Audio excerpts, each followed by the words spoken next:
Musiri Champion TV. You are my champion. Hello abakunzi ba Musiri Champion TV. Mumeze neza. Ndabaramutse Jenny Anene yo kuri mikonko mubibona. Ndi kumwe n'abashitsi nabo sabandi hinge babidondore. Karibu. Nitwa Regis Bigirindavyi hama nkange na ubumuga bwo kutabona. Niga muri kaminuza y'u Burundi. Murakoze. Nanje nitwa Irankunda Anosiate. Niga muri NS.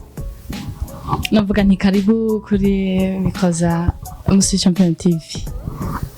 Hama yababwiye ko ari umwe mu bagendana ubumuga uyu si mbere dukoranye ubuheruka twaragiye aho bariko baratanga ama certificat y'abantu bize ururimi mbega rwa Braille inyandiko ya Braille. Eko umunsi rero twabashije kumuzana ngaha mu kugira ngo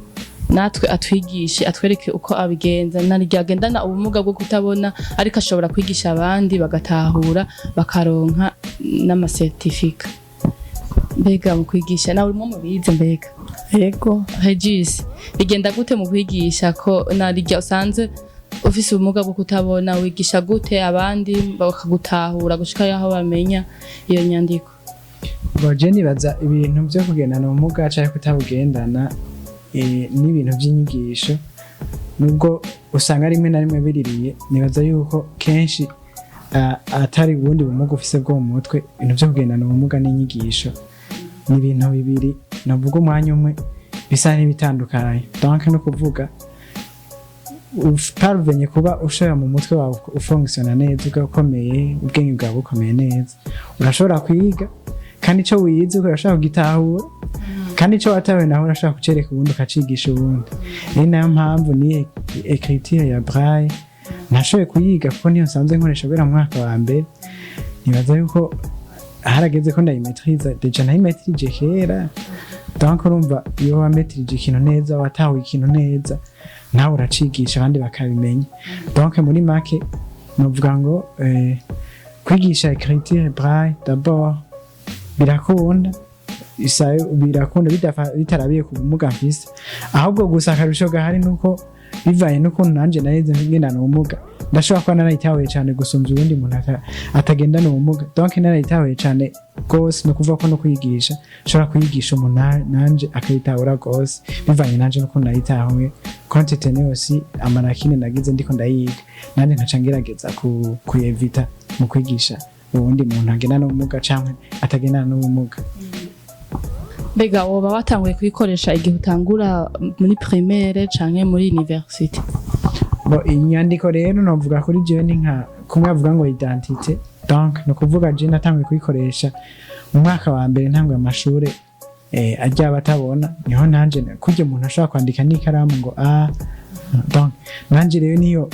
nyandiko nateza gukoresha. Donc numva nahitanguye ico gihe kuva ico gihe gushika no muri kaminuza niyo nkoresha yaba gusoma yaba kwandika n'ibindi byo byose. Donc wayikoresheje wayize mu ishure nka kujya natwe umwana atangura atacize akiga mu ishure nyene ivyo aziza kwandika? Nayize nka kujya ko mu ishure kujya umuntu ashaka kwiga a b a i u o e hama mu mwaka wa kabiri ukiga imperekeranya ivyo nanje musanze programme novuga ati programme nize kujya nawe mwavyize ijya programme nyene nanje nayize muri écriture Braille no kuvuga mwize n'ikaramu mwandika ivyo mwatahura ari byo programme mwagiye muriga kuva mu mbere gushika bamwe aho bageze nanje nibijya nyene nize mugabo nkoresha iyo écriture Braille. Nta ntambamye iyo uri kuravyiga mu gihe utabona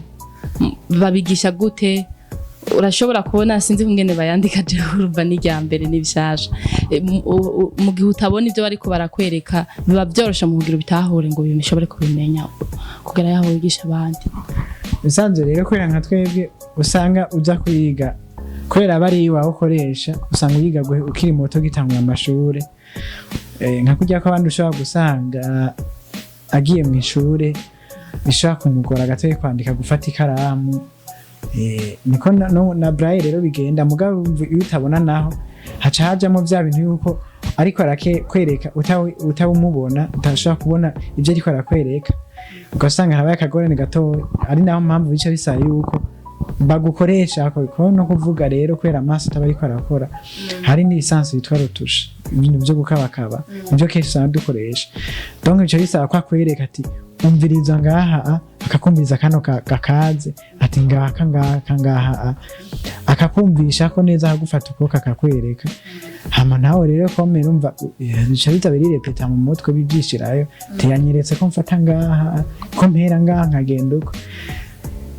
ubundi ho byari byoroshe mugabo ko umuntu abavyiga kiri muto usanga hari kagorane kaza ko mu minsi ya mbere mugabo ubundi ko ari byo usanzwe ukoresha usanga nawe uciye bitahura ningo gusumvya n'abandi. Uyu mwigeme n'umwe mu bize nawe nyene écriture braille bega vyaba vyaraboroheye mu gihe muri ko mwigishwa n'umuntu atabona basi nyene atabona neza ivyo ariko arabereka. Murakoze mu gihe twari ko turiga vyaratworoheye bivanye no kwitanga n'ubukerebutsi byo mu formatere wacu ahubwo keshi nitwe wasanga turiko turamugora ariko yaratwihanganira maze natwe turiga turagera kwihangiro twifuje kugerako. Iyo mudatahuye vyaraborohera mu gihe umva ntimuri mu mwereke umva ngo rabe iki canani iyo mudatahuye vyaraborohera kumubwira uti subiriramwo iyi sinayitahuye nimba ari sinzi kari iyi sinayitahuye. Ego vyaratworohera kumubaza ubwa mbere yatwigisha akatubwira ati bayandika uku hanyuma natwe tugasubiramo mu gihe rero twanditse ibitari byo twaramuha urupapuro agakora ko kubera murabona akoresha tushe arakabakaba hama agakabakaba asanze twanditse ibitari byo akavuga ati ntabyo mwatoye ari byo naho akadukosora. Donc iyo mwanditse ashobora gukora ko kumviza agasanga ati kisije navuga kari imana. Ego none nakahe kunguko wabonye ko kwiga iyi écriture braille? Akunguko nabonye ubwa mbere ndashobora gukominikana n'abagendana ubumuga bwo kutabona. Nk'ubu ufise abagenzi benshi bagendana ubumuga bwo kutabona narose biciye mwiyo écriture braille barashobora kunyandikira gakete ubwa mbere banyandikiye ikete sinabona ivyo ari byo nabona ari ibintu nyene by'ibiburungu bitagira sanse mugubu ndashobora gukominikana na bagenzi banje bagendana ubumuga bwo kutabona bakanyandikira nanje nkabasubiza kandi tukamenyana nyene kandi kumenyana naba vyambereye umugisha mwinshi. Hajisi ubu twereka gatonye kungena ubigenza mu kwigisha abantu. Rero ndabereka ni écriture braille nibyo dukoresha uno munsi mugabo murazi yuko twese murazi ko technology tera yivuriwa ibintu usanga turiko tuja mu bindi natwebwe rero ivyo bintu usanga bituraba écriture braille nibyo turayikoresha kandikira akete mugabo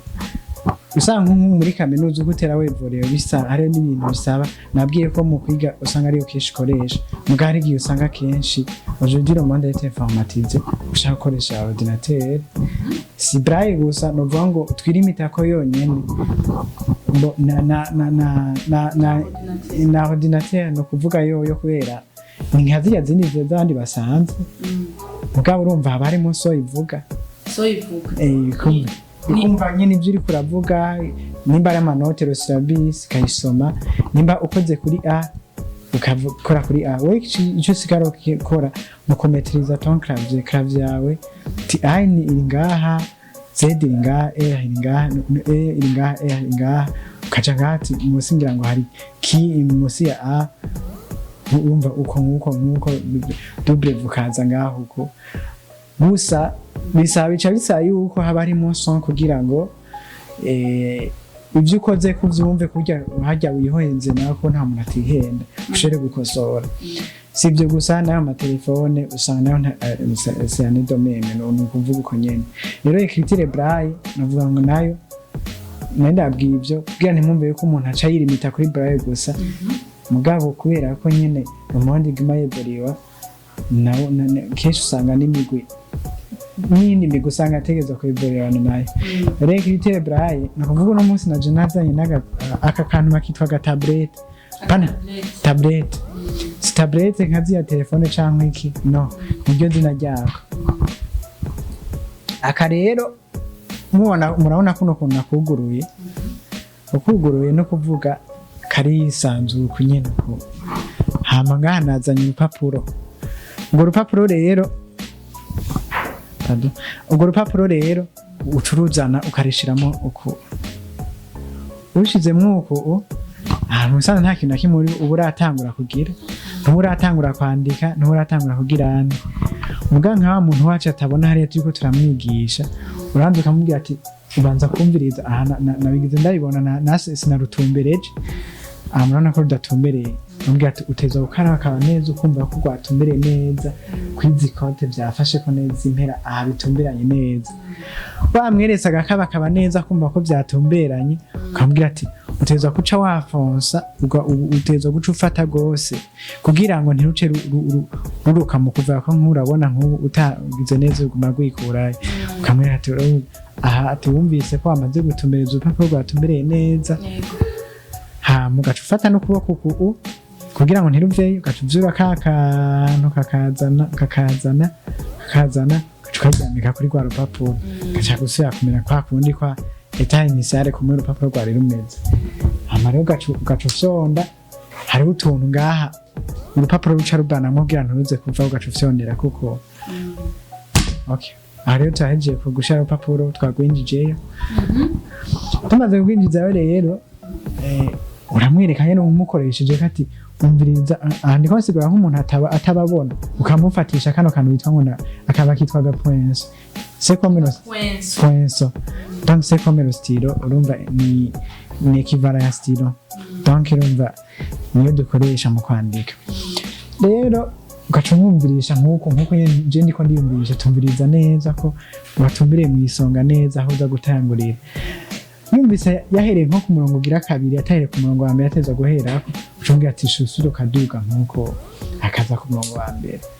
hama rivyo umaze kubimwereka ugaca umubwira yuko mu kwandika rero uva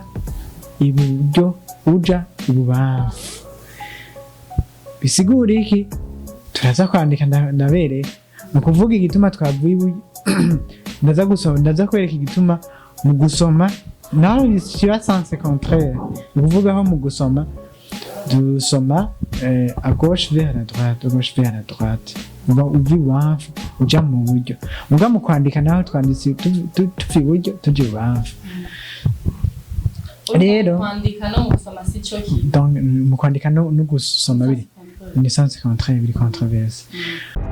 Musiri Champion TV, you are my champion.